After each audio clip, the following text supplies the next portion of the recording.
Hola, buenas tardes. Bienvenidos a su primera sesión. Entonces, hoy vamos a hablar del primer componente formativo que se llama Hello, it's nice to meet you. Hola, encantado en conocerte. Entonces, antes de eso, vamos a hablar un poquito de lo que es la evidencia de esta semana. Es, tenemos que para esta semana, según nuestro cronograma,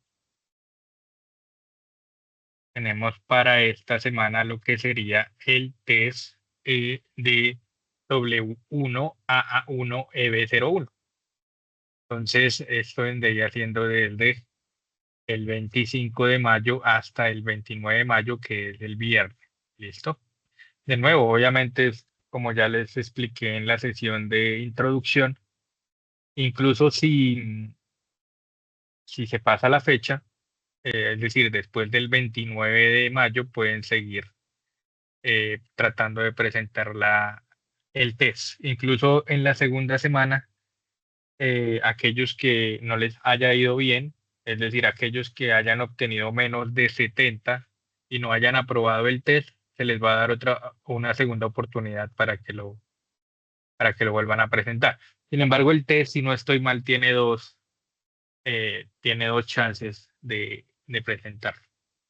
El test, bueno, ya como lo había explicado en la sesión de introducción, son lecturas, preguntas sobre las lecturas y audios y preguntas sobre los audios.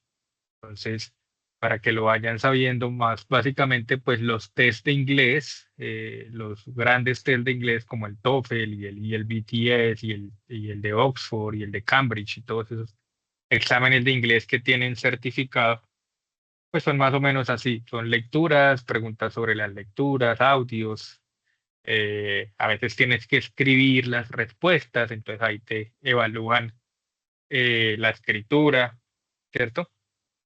Entonces básicamente pues es un mini test de inglés, básicamente. ¿Listo?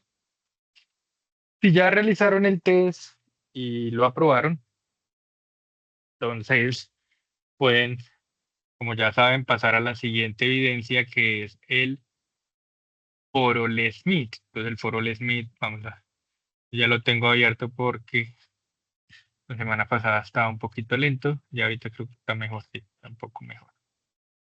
Entonces ahí en la actividad de aprendizaje guía, en la sección de actividad de aprendizaje guía, ustedes van a encontrar la sección del foro Smith, le dan clic y ahí van a encontrar la opción de publicar en el foro Smith. Algo que les recomiendo y que pues encarecidamente les pido es que abran un nuevo tema de debate. Entonces abren un nuevo tema de debate, escriben presentación o escriben su nombre o bueno, escriben Foro Smith AA1, EB02, bueno, lo que ustedes quieran poner de asunto y acá ponen la información que deben poner ustedes en el Foro Smith, ¿cierto? Entonces, según la guía de aprendizaje, el Foro Smith tiene digamos, dos pasos. El primer paso es hacer una presentación personal. ¿Hay alguien que está con el micrófono abierto? Si lo puede cerrar, por favor. Entonces, la primera intervención o el primer paso es escribir, digamos, un poco de información personal y de rutina. Entonces, ahí tienen que escribir your name, first name and last name, your age, edad, your city of birth, la ciudad de nacimiento, your city of residence, la ciudad de residencia, your profession or studies, profesión o estudios, and your interest in your free time or your hobbies. Entonces, los intereses en su tiempo libre o sus hobbies. ¿Listo? Entonces, eso sería el primer paso, la primera intervención.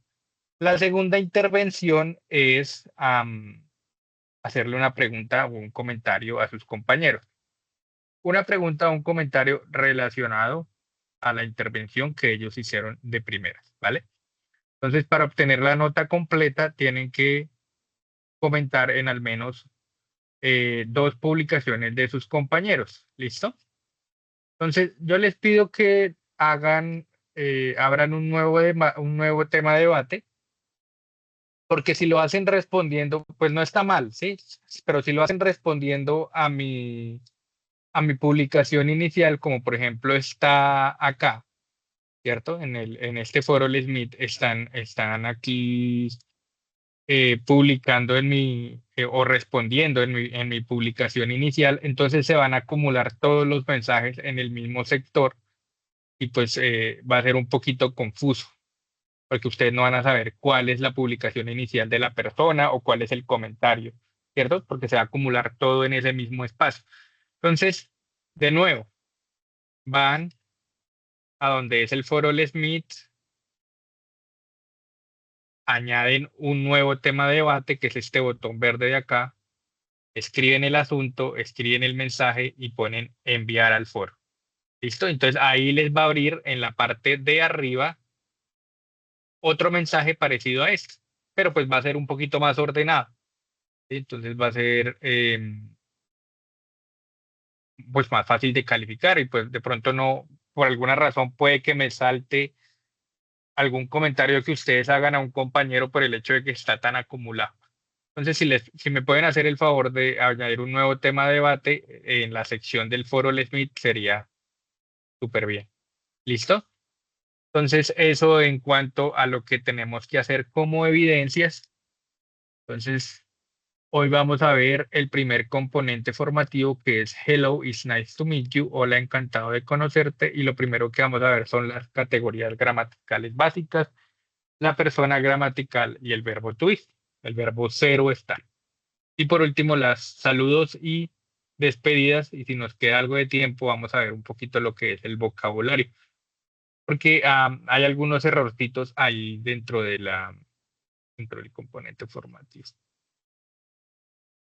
Entonces, vamos a empezar con lo primero, que es los artículos. Entonces, los artículos, primero tenemos el artículo definido da. El artículo definido da es un artículo que se utiliza cuando nos referimos a un sustantivo específico o a un sustantivo que se ha mencionado anteriormente durante la conversación o durante el escrito, ¿sí? Entonces, ¿cómo así? Por ejemplo, cuando hablamos de un sustantivo específico que tanto el hablante como el oyente conocen. Entonces, cuando uno dice, vi al gato en el jardín, ¿cierto? Tú conoces cuál es el gato específico y la persona con la que estás hablando también conoce cuál es el gato en específico. Cuando uno, cuando tú y la persona con la que estás hablando saben de qué gato nos estamos refiriendo o saben a cuál es el sustantivo que nos estamos refiriendo, entonces ahí se usa el artículo definido that. Entonces, I saw the cat in the garden. ¿Listo? También cuando nos referimos a un sustantivo específico que se ha mencionado anteriormente durante una conversación. Entonces, por ejemplo, compré un libro ayer. Entonces, ahí ya mencionamos el libro. Si lo volvemos a mencionar durante la conversación, entonces usamos el artículo definido da. Entonces, en este caso, el libro es muy interesante. Entonces, I bought a book yesterday, ¿cierto? Allá mencionamos el libro, de book. La próxima vez que mencionemos ese libro, entonces usamos el artículo. The book is very interesting. ¿Listo? Entonces, ahí, en esos dos casos, usamos también el artículo definido da. Y por último, cuando es un sustantivo que es único o de una sola vez. Entonces, el sol es el único que tenemos y el este, ¿vale? Entonces, porque el otro sería el oeste. Entonces, en ese caso, cuando es un sustantivo que es único o de una sola vez, también usamos el artículo definido da. Es decir, el sol sale por el este, the sun rises in the east.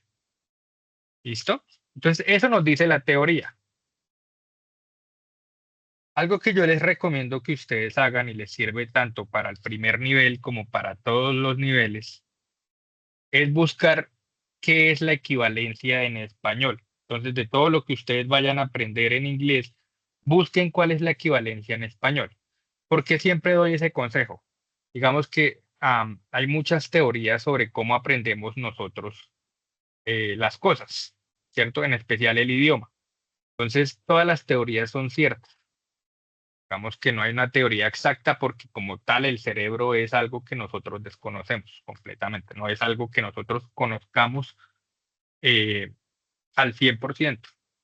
En realidad ni siquiera lo conocemos muy bien.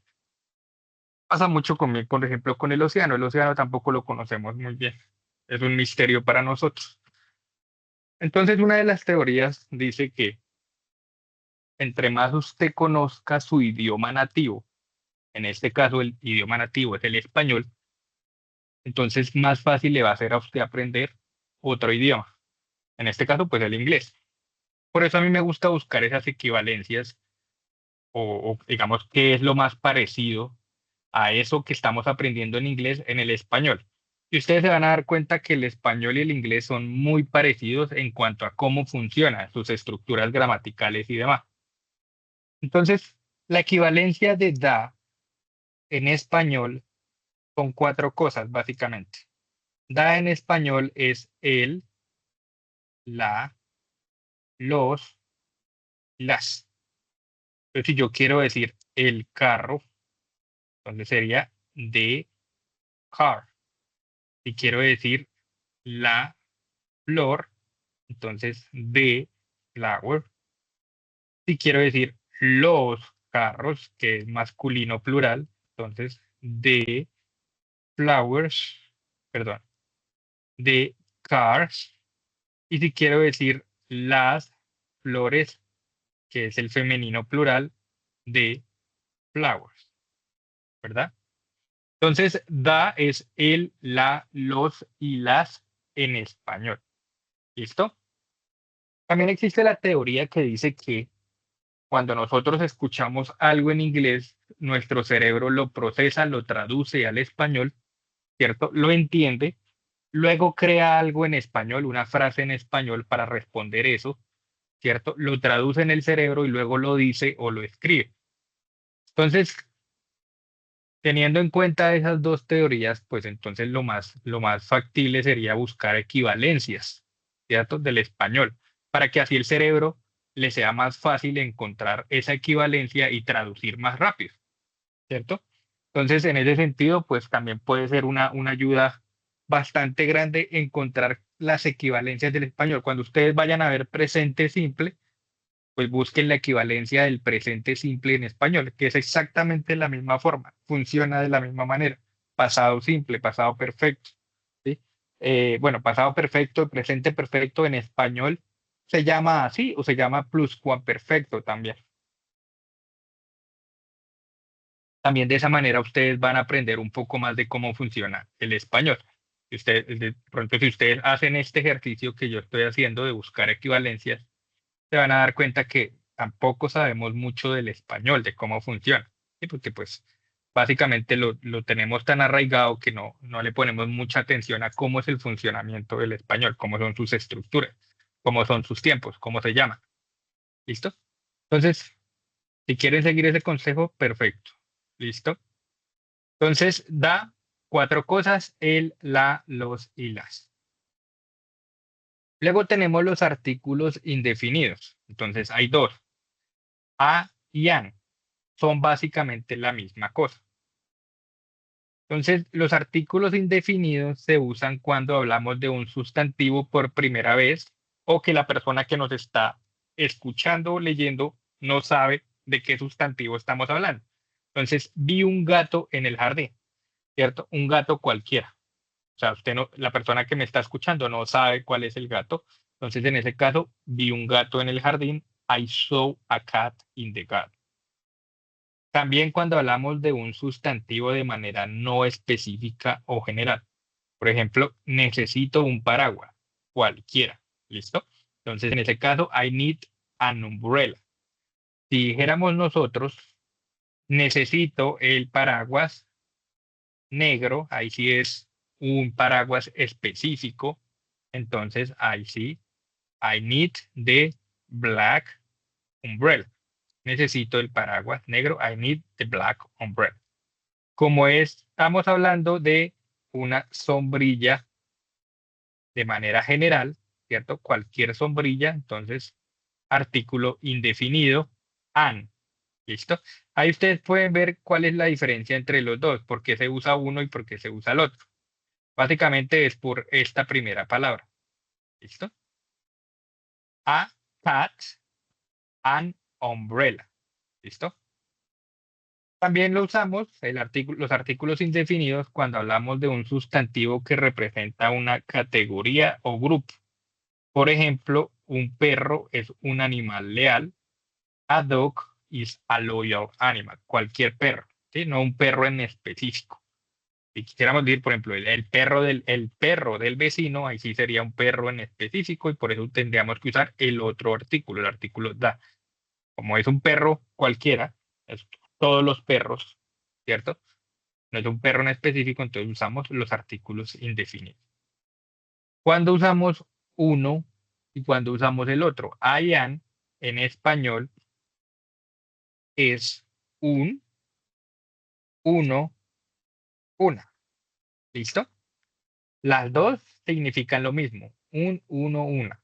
¿Cuál es la diferencia entre las dos? Que an, el que está acá, lo van a usar cuando la siguiente palabra comience con una vocal. En este caso, manzana en inglés es apple. Apple comienza con una A, que es una vocal. Entonces, en este caso, I ate an apple. Comí una manzana. Cuando la siguiente palabra comienza con una consonante como car, car comienza con C, que es una consonante, entonces usamos A. Vi un carro, I saw a car. ¿Listo? Esa es la diferencia entre las dos, básicamente. Entonces, básicamente significan lo mismo, un, uno, una. ¿Listo? Luego de los artículos teníamos lo que son los sustantivos. Los sustantivos en inglés son los mismos que existen en español. Entonces tenemos los sustantivos comunes, ¿cierto? Que es los nombres de las cosas o los animales. Entonces, por ejemplo, silla, chair, libro, book, zapato, shoe, cama, bed, botella, bottle, ¿sí? Los nombres de las cosas o los animales, dog, perro, cat, gato, horse, caballo, etcétera, etcétera. ¿Sí? Esos son los sustantivos comunes. Luego tenemos los sustantivos propios, son los nombres de las personas y los nombres de las ciudades, pueblos, veredas, ¿cierto? Por lo general se escriben en mayúscula. Entonces, esos son los que nosotros en español llamamos también nombres propios o sustantivos propios, son básicamente los mismos. Entonces, por ejemplo, John, el nombre de una persona, New York, Nueva York, el nombre de una ciudad. ¿Listo? Sustantivos propios. Los sustantivos concretos y los sustantivos abstractos. Entonces, la diferencia entre los dos es que los sustantivos concretos son aquellos que son tangibles, se pueden ver o tocar, ¿cierto? Por ejemplo, un carro, ¿cierto? A car. Entonces, un carro se puede ver, tocar, ¿cierto? Es tangible, es físicamente presente. Mientras que los abstractos se refieren a conceptos o ideas. Pues, por ejemplo, son cosas que sabemos que existen, pero no las podemos ver, ¿cierto? De pronto sí sentir, pero no ver como tal. Por ejemplo, love, amor, ¿sí? Friendship, amistad, intelligence, inteligencia, ¿listo? Entonces, sustantivos que sabemos que existen, ¿cierto? Pero que no podemos ver o tocar. Por último, tenemos los sustantivos contables y los no contables. Entonces, sustantivos contables básicamente son aquellos que a simple vista se pueden contar fácilmente. Entonces, los libros, pues tú puedes decir one book, two books, three books, four books. Entonces, un libro, dos libros, tres libros, cuatro libros. Mientras que los no contables son aquellos que a simple vista no se pueden contar, ¿cierto? Por ejemplo, el agua, the water, ¿cierto? El agua no se cuenta como tal, uno puede decir one water, two waters, three waters, ¿cierto? No puede decir un agua, dos aguas, tres aguas, sino que uno lo que cuenta es la medida, en este caso, pues el agua se cuenta en litros o en centímetros cúbicos, o también los contenedores, ¿cierto? Entonces, por ejemplo, un vaso de agua o una botella de agua o una piscina de agua, bueno, cualquier contenedor que, valga la redundancia, contenga ese sustantivo no contable. Entonces uno dice one bottle of water, two bottles of water, three bottles of water. ¿Cierto? Dice una botella de agua, dos botellas de agua, tres botellas de agua. ¿Cierto?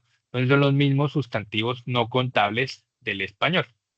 Otro, por ejemplo, el dinero, ¿cierto? Tú no puedes decir one money, two monies, three monies. Tú no puedes un dinero, dos dineros, tres dineros, sino que usas el variable que se usa para contar. Entonces, digamos, ¿cuál sería ese variable? Aquí en Colombia, pues el peso, en Estados Unidos el dólar, en Japón el yen, ¿cierto? En Europa el euro.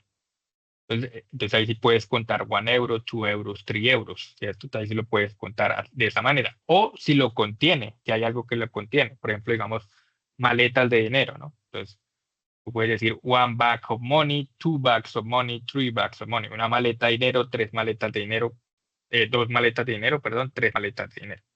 Pero pues bueno, quien cuenta maletas de dinero, pues ya sabemos que trabajará.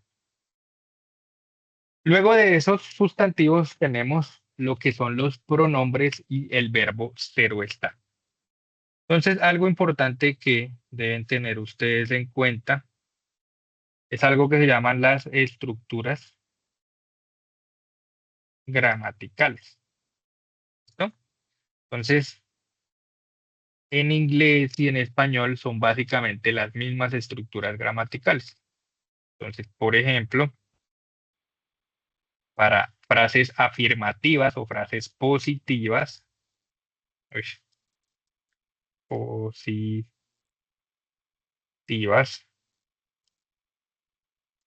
entonces tenemos el sujeto, tenemos el auxiliar, tenemos el verbo y tenemos el complemento. ¿Listo? Entonces, en algunos libros o en algunos cursos de inglés o videos de inglés, bueno, lo que a ustedes les guste usar, o libros de inglés, esto lo llaman complemento o a veces ustedes lo pueden encontrar como objeto. ¿Listo? A mí me gusta llamarlo complemento porque es más fácil de diferenciarlo del sujeto, ¿cierto? Sujeto, objeto suena muy parecido. Entonces, por eso a mí me gusta llamarlo complemento. Y no siempre es un objeto al final de una frase, ¿cierto? Entonces, ¿qué es un sujeto y qué es un objeto en ese caso? Digamos que yo dijera, yo le pego a la pelota. Entonces, yo, que soy quien realiza la acción, quien pega, ¿cierto? Soy el sujeto. Pues vamos a ponerlo aquí en amarillo. Yo soy el sujeto. Y la pelota, quien es la que recibe la acción, ¿cierto? Quien es pegada por mí, en este caso, es el objeto. ¿Listo? Pero pues no siempre es ese tipo de frases, ¿cierto? A veces puede terminar en una expresión de tiempo, puede terminar en una preposición, puede terminar en un adjetivo, puede terminar en muchas cosas diferentes a un objeto. Entonces, por eso yo lo llamo complemento, pero para que lo sepan, lo pueden encontrar como complemento o como objeto. ¿Listo? Esto en cuanto a las frases positivas o afirmativas. Las frases negativas, entonces, negativas, básicamente la misma estructura, lo único que cambia es el auxiliar. Entonces, la estructura es sujeto, auxiliar en negativo, verbo, complemento. ¿Listo? Y complemento. Entonces, lo único que cambia es el auxiliar, en este caso, auxiliar en negativo. Y por último, en preguntas, la estructura es el auxiliar va primero, luego el sujeto, luego viene el verbo y por último el complemento y el signo de interrogación final. solamente el signo de interrogación final, ¿vale? En español usamos el del principio y el del final. En inglés solamente el del final. Lo mismo con el signo de admiración. Entonces, estas son las estructuras gramaticales básicas. Los sustantivos, entonces, los sustantivos, en este caso, ¿cierto? En este caso del sujeto-objeto, los sustantivos pueden ser el sujeto o pueden ser el objeto, ¿cierto? Entonces, el sujeto puede ser un nombre propio, el sujeto puede ser un nombre común o el sujeto puede ser un pronombre. Un pronombre. Listo. Entonces, los pronombres, ¿qué son? Los pronombres básicamente lo que son palabras que se usan para no repetir un sustantivo dentro de una frase. ¿Listo? Entonces, por ejemplo, John is a teacher. John is very good at his job. Entonces, John es un profesor, John es muy bueno en su trabajo, ¿cierto? Entonces, para no repetir John varias veces, entonces lo que uno hace es reemplazarlo con el pronombre él, ¿cierto? Él en inglés, he, ¿vale? Entonces, en este caso, lo que diríamos normalmente es John is a teacher, he is very good at his job, ¿cierto? John es un profesor, él es muy bueno en su trabajo. ¿Listo? Entonces, esos son los pronombres. Básicamente nos sirve para reemplazar los sustantivos. Entonces, ¿cuáles son los verbos to be? Hay tres básicamente. Vamos a mostrarlos acá. Entonces, el verbo to be, hay tres. El verbo cero estar, que son am, is y are. ¿Listo? Los pronombres, entonces, los tenemos acá. I, que es yo. Voy a mostrarlos individualmente mejor. Entonces, I, que es yo. You, que es usted, ustedes o tú, ¿cierto? Que ustedes tutean.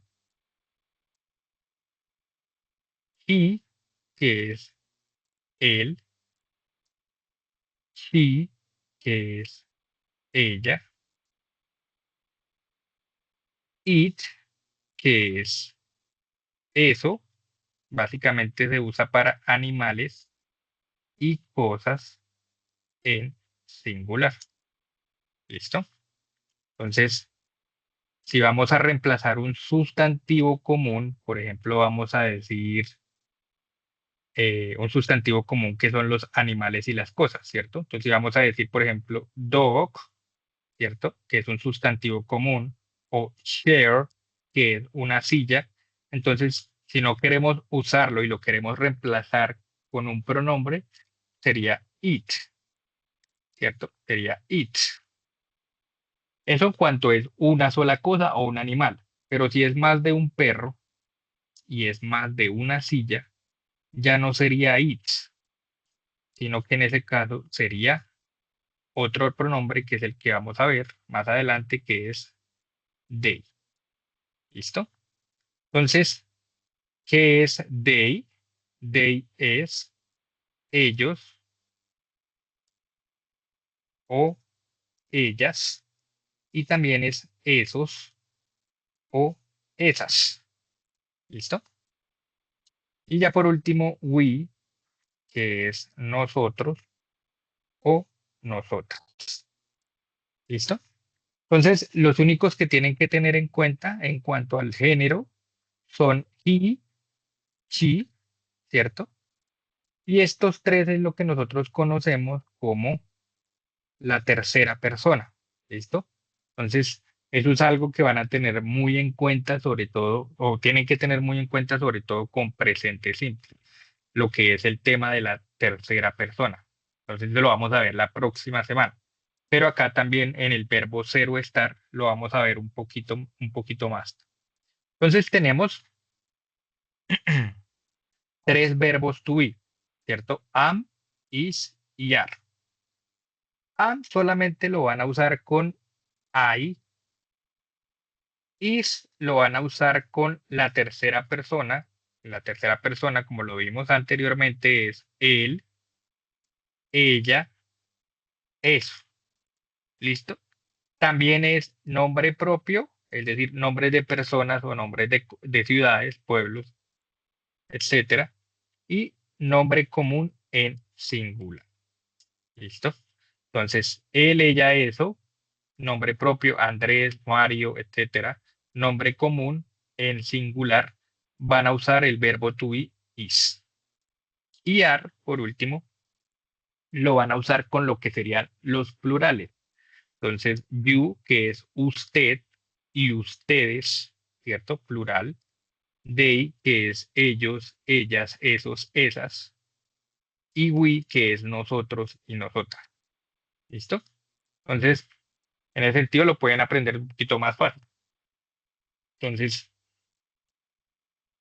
¿qué significa I am? Como ya lo veníamos diciendo, el verbo to be es el verbo ser y estar, ¿cierto?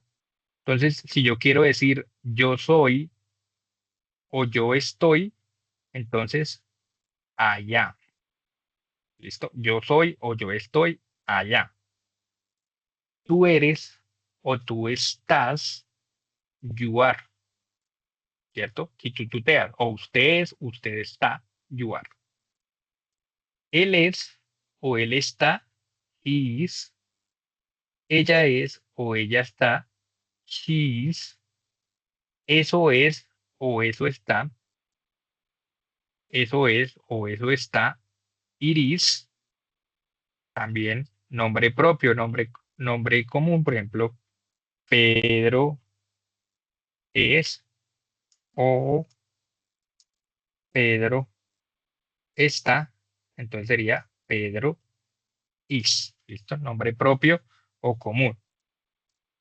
Nosotras o nosotros somos, nosotros o nosotras estamos, we are.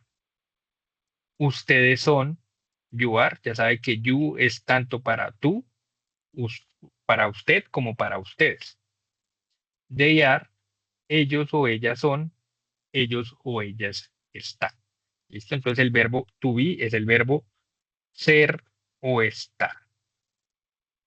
Acá lo tenemos y es que lo van a usar ustedes con él es, él está, ella es, ella está, eso es, eso está, he is, she is, it is, o sus contracciones que son his, she's, it.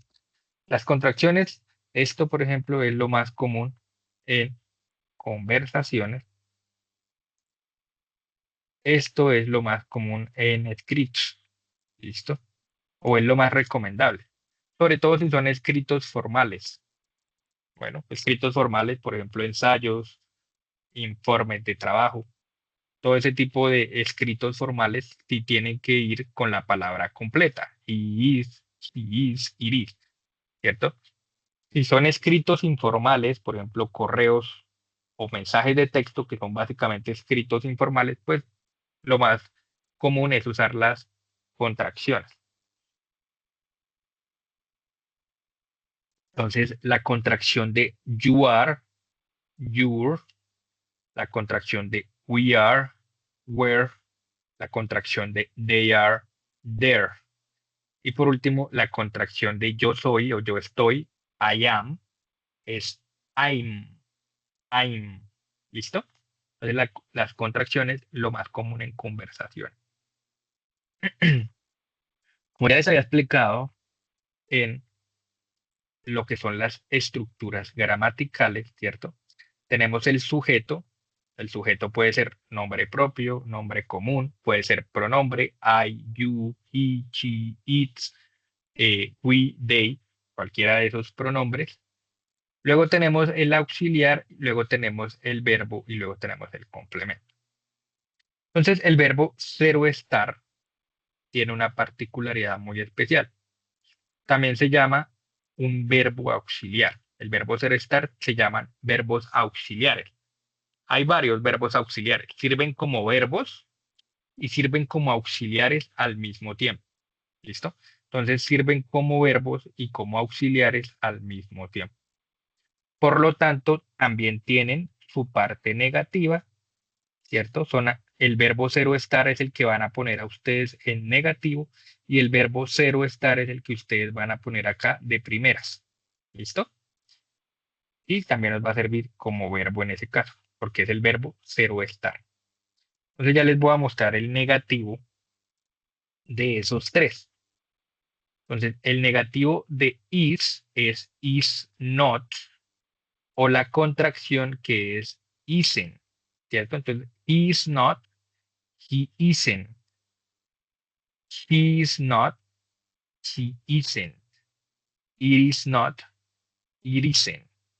También lo pueden contraer de esta manera, ¿vale? Entonces pueden contraerlo, uy, qué color tan feo. Pueden ponerlo, pueden contraer el pronombre y el auxiliar y poner he's not, pero es más común de esta manera, he isn't, ¿listo? Es más común de esta manera, he isn't, que de esta, pero también lo pueden encontrar, ¿listo? La contracción de you are not, you aren't. La contracción de we are not, we aren't. La contracción de they are not, they aren't. Y por último, la contracción de I am not, que es bastante común, se usa mucho en el sur de los Estados Unidos y en el sur del Reino Unido, y en canciones y poemas se usa mucho también. Canciones de rap se usa bastante, canciones de música country se usa bastante, y es esta palabra, la palabra ain't, pero no es muy recomendable usarla. ¿Listo? Digamos que básicamente para esos efectos, I am not no tiene contracción. ¿Listo? Entonces, para que lo tengan en cuenta, I am not no tiene contracción. Existe esta, ain't, pero no es recomendable usarla. ¿Por qué no es recomendable usarla? Digamos que es porque es demasiado informal o es como no sé qué expresión usar. Digamos que no es, sí, básicamente no es recomendable usarla, pero pues ustedes la van a encontrar, sobre todo en ambientes muy informales lo van a encontrar, que es esta expresión ain't. ¿Listo? Obviamente, he is not, él no es o él no está, she is not, ella no es o ella no está, it is not, eso no es o eso no está, etcétera, etcétera, etcétera. ¿Cierto? Usted no es, usted no está, nosotros, nosotras no somos o no estamos, ¿sí? Etcétera. El verbo cero estar, entonces, quedaría convertido la estructura de esta manera, ¿cierto? Sería el sujeto, el auxiliar verbo al mismo tiempo, que es el verbo cero estar, y por último el complemento.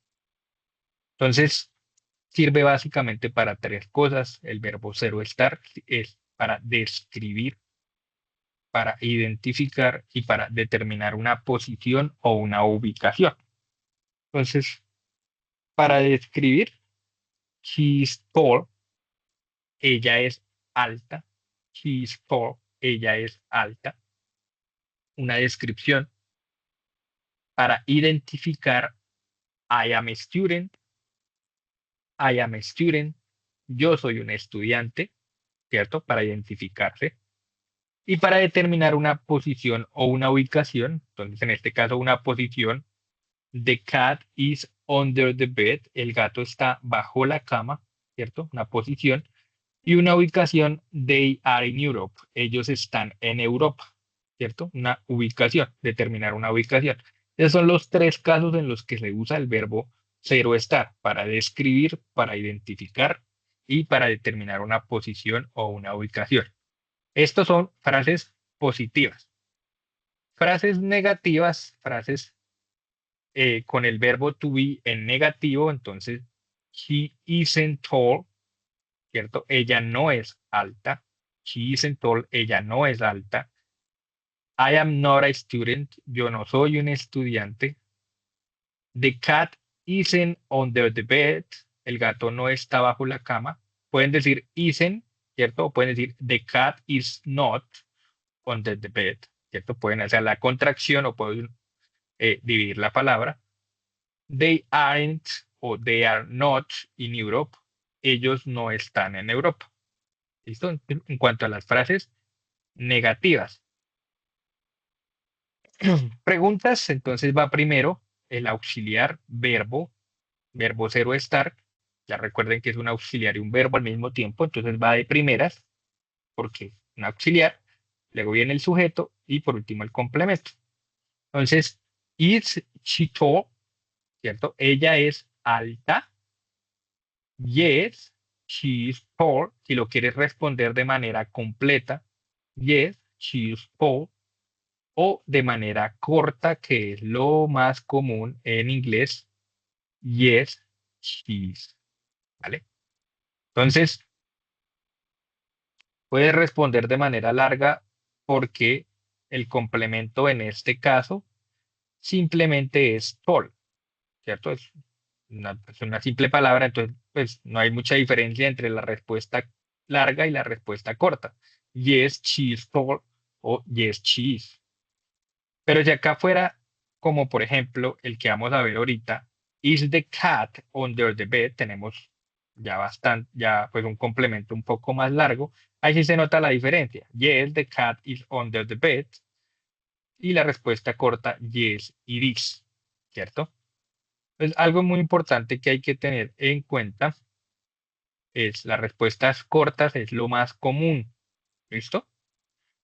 Si te preguntan, esto es, digamos, un tip, ¿vale? Si te preguntan con is, vas a responder con is, ¿cierto? Si te preguntan con are, vas a responder con are. Si te preguntas tú mismo con am, tú vas a responder con am. La única que cambia, y esto lo van a ver con todos los auxiliares, las respuestas cortas. Ustedes van a ver que acá, por ejemplo, en presente simple, la respuesta corta es determinada por el auxiliar. Entonces, por ejemplo, en el auxiliar de presente simple, van a ver que son dos auxiliares, do y das. Si te preguntan con do, tú respondes con do. Si te preguntan con das, respondes con das. Entonces, tiene que ver mucho el auxiliar para responder. La única excepción es si te preguntan a ti, ¿cierto? Si te preguntan a ti, por ejemplo, Are you Colombian? ¿Eres colombiano? Entonces acá te preguntan con are, pero pues tú tienes que responder si yo soy, ¿cierto? Y si yo soy es yes, I am. Entonces, en ese caso, sí cambian los auxiliares con los que se responde, ¿vale? Pero es la única excepción. De resto, si te preguntan con are, respondes con are. Si te preguntan con is, respondes con is. Si te preguntan con do, que es de presente simple, respondes con do. Si te preguntan con did, que es el de pasado, respondes con did. Si te preguntan con will, que es el auxiliar de futuro, respondes con will. Si te preguntan con have, que es el auxiliar de presente perfecto, respondes con have. ¿Listo? Entonces es dependiendo del auxiliar que está acá. Otro tip es, si ustedes no saben hacer las contracciones se hacen de la siguiente manera. Escribes el auxiliar, sea el que sea, N apóstrofe T. ¿Listo? Entonces, por ejemplo, is not, ¿cierto? Entonces, escribes el auxiliar N apóstrofe T. El de presente simple, que es does not. Entonces, el does, que es el auxiliar N apóstrofe T. Are not, que es el que estamos viendo. Entonces, el auxiliar N apóstrofe T. Así se hacen todas las contracciones negativas, ¿cierto? La única que cambia es la de futuro, pero pues no la vamos a ver en este nivel. Entonces, en el futuro se van a dar cuenta cuál es. Esto es la única que cambia. Entonces, respuestas cortas, lo más común. Is she tall? Yes, she is. Respuesta negativa. Is she tall? Ella es alta. No, she is not tall. O simplemente no, she isn't. Incluso te preguntan, ¿is she tall? Y tú puedes responder simplemente yes o no. Y es totalmente válido. ¿Vale? Am I a student? Yes, I am a student. O yes, I am. La respuesta corta, no, I am not a student. o no, I am not, la respuesta corta. También puedes decir no, I ain't, pero pues ya saben que es muy informal. Is the cat under the bed? Yes, the cat is under the bed, o yes, it is. No, the cat is not under the bed, o no, it isn't, ¿cierto? Are they in Europe? Yes, they are in Europe. O la respuesta corta, yes, they are. O simplemente yes. No, they are not in Europe. O la respuesta corta, no, they aren't. O puedes incluso decir no, o puedes incluso decir y es totalmente válido. Entonces, importante también tener en cuenta eso. ¿Listo? Entonces, ese sería lo que es el primer tema del componente formativo, los artículos, sustantivos, pronombres y el verbo ser o estar. ¿Listo? Entonces, ese sería nuestro primer tema. El segundo tema que tenemos son los saludos. A ver si hay alguna pregunta. Las preguntas, si tienen alguna, pueden escribirla ahí en el chat. Y yo voy a estar yendo y viniendo para mirar a ver si hay alguna pregunta. Greetings, saludos. Greetings and farewell. Entonces, saludos o despedir. Entonces, recuerdo mucho cuando me ponían en clase a mí a hacer conversaciones con mis compañeros o con mi compañero, y casi siempre era la misma que nosotros usábamos, ¿cierto? Básicamente era así, hello Mauricio, how are you? Entonces mi compañero respondía, hello Alberto, I'm fine, and you? Le decía, I'm fine, thanks. Y luego para despedirse es, it was good to see you, o it was nice to see you, ¿cierto? Que es lo que más uno decía. Entonces decía, yes, you too, ¿cierto? Entonces era el que uno más usaba.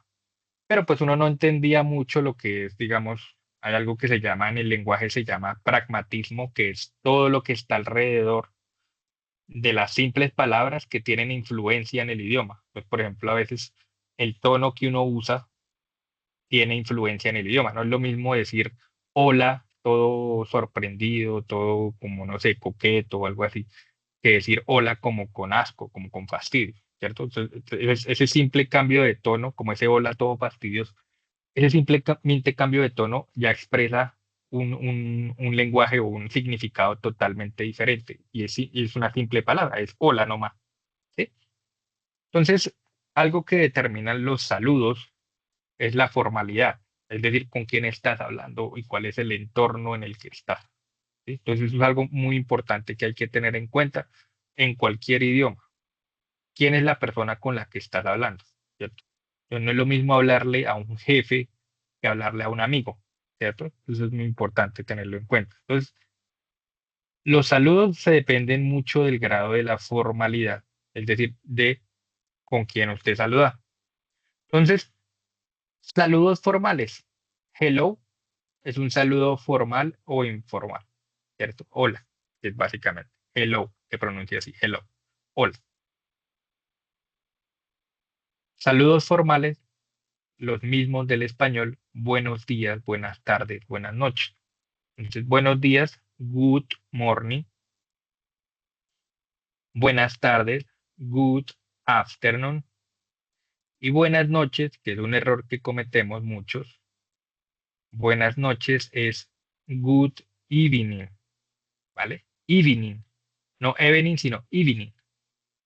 Mucha gente dice good night, lo cual no está mal, pero es que good night se usa más para despedirse, no para saludar. Para saludar es más usado good evening, ¿cierto? No quiere decir que tú llegas a un lugar y vayas a decir good night y la gente te va a ver raro porque como así acaba de llegar y ya se va a ir. No es necesariamente así. Digamos que se usa más, ¿cierto? Como lo que trato yo de decir. Se usa más decir good evening para saludar y good night para despedirse. ¿Listo?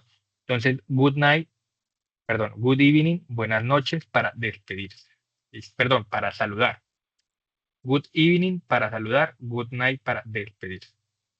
Entonces, esto en cuanto a saludos formales. Good evening, buenas noches, saludar. Informales, hi o hey, que es una contracción de hello. En este caso, sí es informal. WhatsApp, que en español sería como el equivalente a decir, entonces, ¿qué más? ¿Cierto? Como la aplicación, básicamente WhatsApp. Entonces, ¿qué más? Obviamente no es algo que se le vaya a decir a un jefe, ¿cierto? No le va a decir usted a un jefe, entonces, ¿qué? O a un policía, entonces, ¿qué? ¿Cierto? Lo mismo, no le vas a decir a un jefe o a un policía WhatsApp, porque no está bien. WhatsApp para amigos, familiares, etcétera, gente con confianza. What's new, que hay de nuevo, que se cuenta, que es algo muy parecido. Y diferentes formas de decir cómo estás. How are you, que es la más usada, ¿cierto? I'm fine, I'm so, más o menos, so, I'm bad, estoy mal, I'm not doing well, no estoy muy bien. Bueno, muchas formas de responder. Entonces, how you doing también es otra forma de preguntar cómo estás. O how are you doing, que es como más formal. How are you doing, que digamos mantiene la estructura correcta gramatical, pero how you doing también es muy común de decirlo. Es básicamente cómo estás. Entonces ahí uno puede responder I am fine o I'm fine. Yo estoy bien, yo estoy mal, I am bad, ¿cierto? Not too good, no muy bien, so, más o menos, etcétera, etcétera. Muchas maneras de responder también.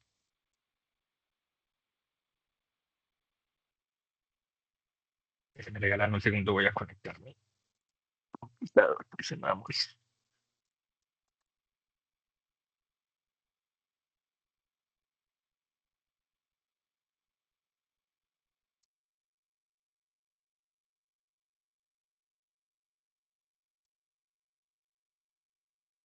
Listo.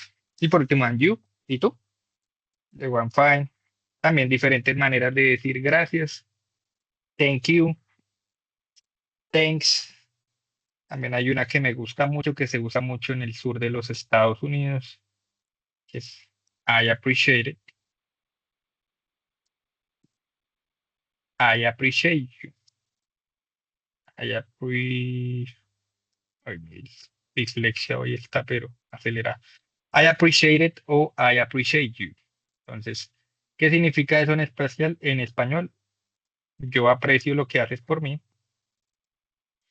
Yo aprecio lo que haces por mí. Básicamente lo que significa I appreciate it. Yo aprecio lo que haces por mí. O yo te aprecio. I appreciate you.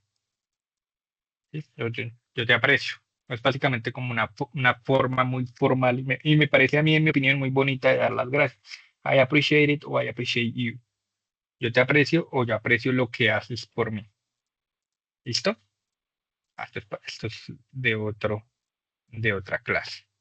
Listo. Entonces, ya por último, tenemos lo que es el vocabulario. Entonces, aquí el vocabulario, bueno, acá nos habla primero de lo que es el alfabeto fonético internacional. Creo que la semana pasada en la sesión de introducción les hablé un poquito de eso.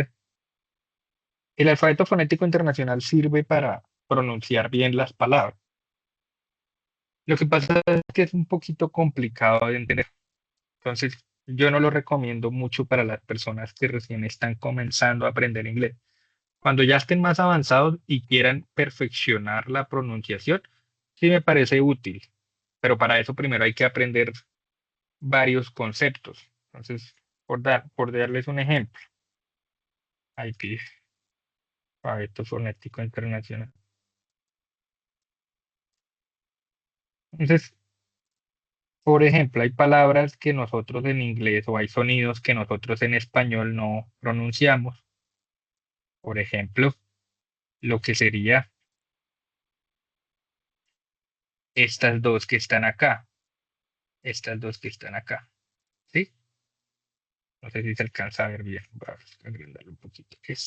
El alfabeto fonético internacional lo que muestra es a través de palabras, sí, a través de letras o a través de símbolos, la pronunciación de algunos sonidos. Entonces, por ejemplo, por darles un ejemplo, estos dos sonidos, ¿cierto? Es lo que se conocen como fricativos dentales. Es decir, que la punta de la lengua tienen que terminar debajo de los dientes. Entonces, por ejemplo, estos dos sonidos son los sonidos que vimos al principio, que es el sonido TH, ¿cierto? Entonces, el sonido TH de da, ¿cierto? Es como una D, y ustedes se dan cuenta cuando ustedes dicen da, ¿cierto? Da. Cuando ustedes tratan de pronunciar esta palabra, se dan cuenta que la punta de la lengua va a terminar en los dientes, da, ¿cierto? Entonces, eso se llama fricativo dental. Hay otros, por ejemplo, el bilabial nasal M, que es el que usamos para decir mamá, mamá, ¿cierto? Entonces, esos, por ejemplo, existen en el español. Estos sonidos TH no existen en el español. Los sonidos NG no existen en el español. Por lo general, todos estos símbolos raritos que ustedes ven acá no existen en el español. Básicamente, todos estos sonidos. Entonces, ustedes tienen que aprender qué es fricativo lateral alveolar, qué es vibrante simple retofleja, qué es nasal palatal, bueno, etcétera, etcétera, etcétera. Entonces, para una persona que recién está aprendiendo, pues me parece que es demasiado complicado. Es una recomendación, por ejemplo, si ustedes no saben pronunciar una palabra, entonces hay muchas herramientas. Digamos que ustedes no saben pronunciar fresa en inglés. Entonces, fresa en inglés, digamos, se escribe,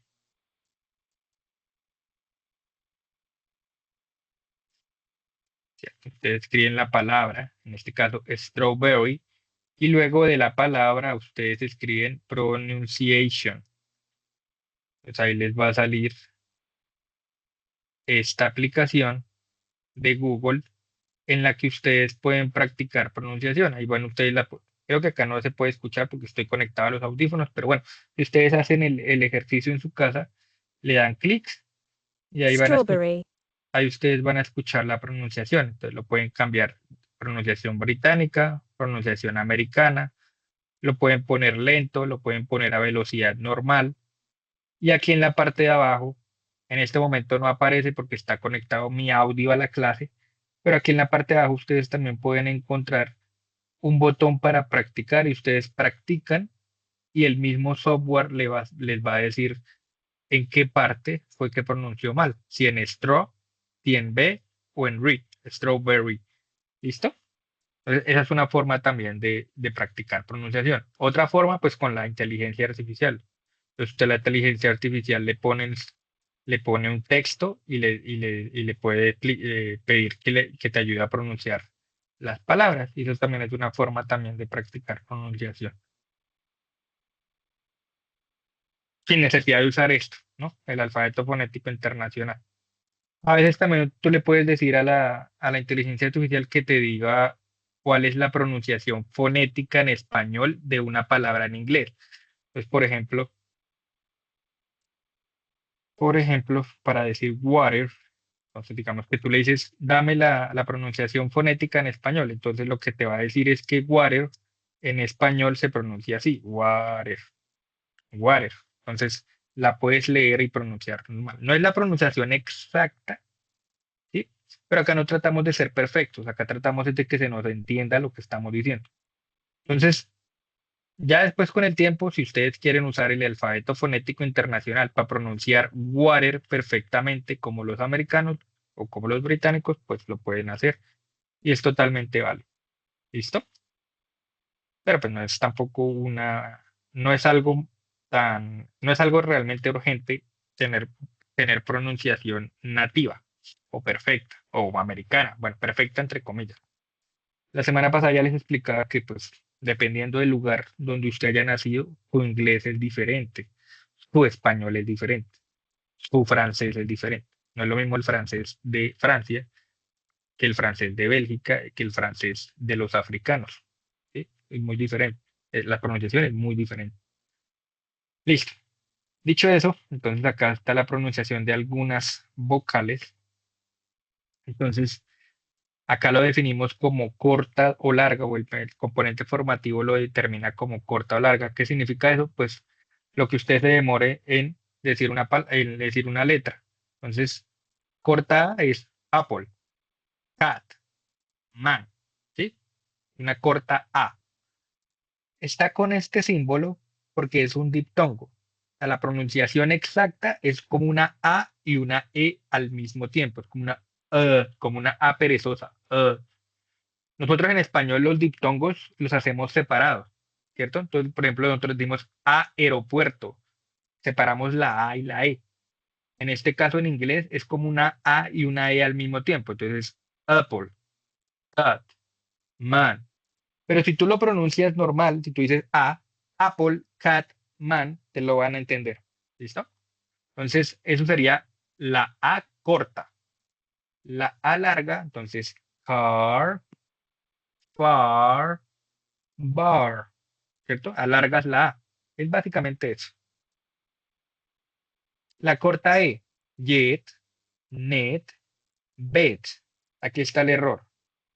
Esta es, bueno, acá está la corta E, la larga E es esta, porque las intercalaron. Esta es la larga I y acá está la corta I. Entonces, la corta E es esta, yet, net, bet, ten. La larga E es esta. Entonces, bird, ter, first, girl. ¿Sí? Alargan la E. No es, yo la pongo como una E, ¿no? Porque pues, es más fácil de pronunciar. Pero pues acá está el simbolito. Si ustedes lo quieren buscar en el internet, lo van a encontrar en el alfabeto fonético internacional y ahí van a encontrar cómo es la pronunciación exacta. En YouTube hay muchos videos sobre alfabeto fonético internacional que les pueden ayudar si quieren ustedes empezar desde ahorita a perfeccionar el idioma. Pero pues yo no se lo recomiendo mucho porque pues tiende, el tratar de filtrar el acento tiende a llevar mucha frustración. Y pues es lo que menos uno quiere, ¿no? Terminar frustrado y dejar de seguir aprendiendo el idioma. ¿Listo? Entonces larga E, bird, ter, first, girl. Corta I, fish, pig, chip, trick. ¿Listo? Corta I. Larga I, sheep, sheep, y, we, sheep. ¿Listo? Corta O, clock, dog, on, hot. Larga O, or, for, door. Casi siempre las doble O's son como U, ¿vale? Pero hay excepciones. Todo en inglés tiene excepciones. Door es una excepción. El piso, que se escribe, bueno, el piso se escribe con doble O, ¿cierto? Pero no se dice floor, sino se dice floor también, como la larga O. Estas son las dos excepciones. De resto, todas las dobles O como si fueran U. ¿Listo? La corta U, soon, jump, up, umbrella. La larga U, root, crude, dude, you. ¿Vale? Entonces, esas son lo que serían las vocales. ¿Listo? ¿Qué más hay acá? La corta, esta es como la corta A. The, banana, another, teacher, problem. Bueno, que no sé qué error tiene. Y la corta U, full, put, shoot, good, room. ¿Listo? Entonces, eso es lo que se refieren a básicamente lo que significa corta o larga, para que lo tengan en cuenta. ¿Listo? Entonces, ese es el alfabeto. Ya, si ustedes quieren usar, por ejemplo, para ver si de pronto, cuando yo estudié el alfabeto, todavía existe ese video para que yo les dé una recomendación de un video de alfabeto fonético internacional. En YouTube hay un montón.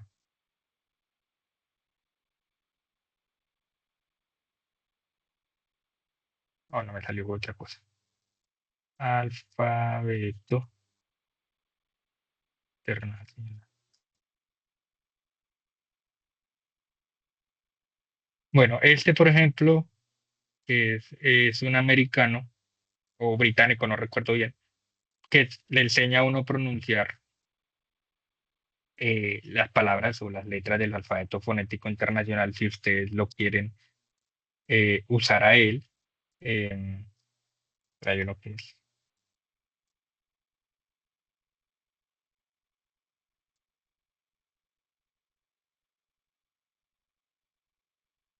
Bueno, acá está, creo que ya no está el señor.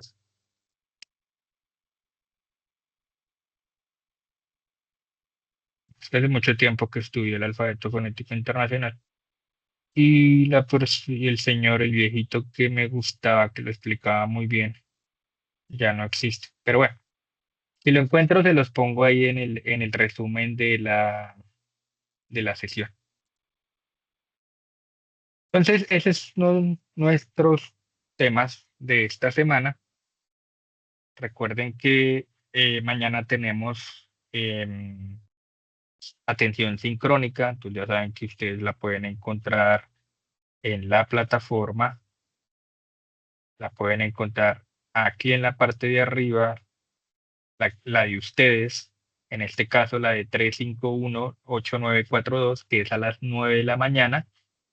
El que termina en 3 es a las 10 de la mañana y el que termina en 4 es a las 11 de la mañana.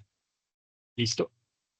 Lo pueden encontrar ahí o lo pueden encontrar en la parte de abajo donde dice sesiones en línea y ahí atención sincrónica, lo pueden también probar.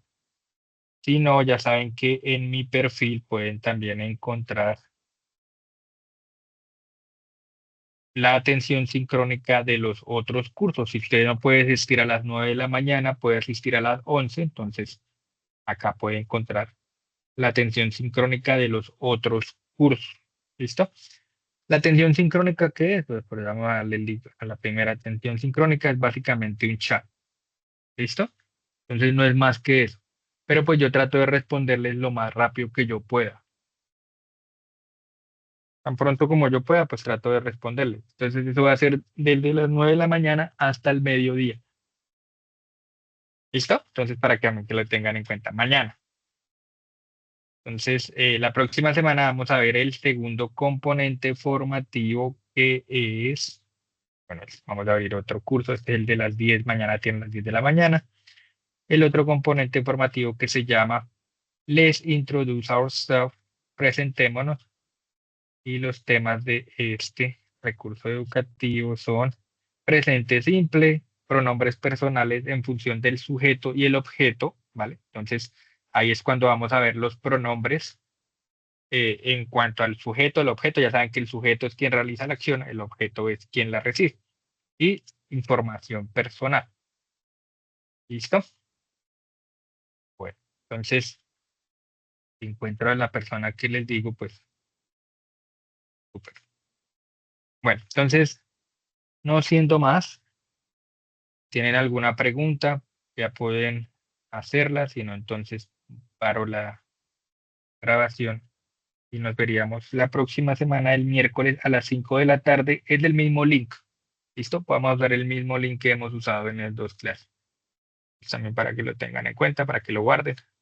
Por si de pronto hay algún problema en la plataforma, no pueden entrar a ese día porque a veces ya saben que la plataforma a veces se daña. Entonces, ahí pueden ustedes también pues acceder, eh, pues porque es el mismo link que estamos usando.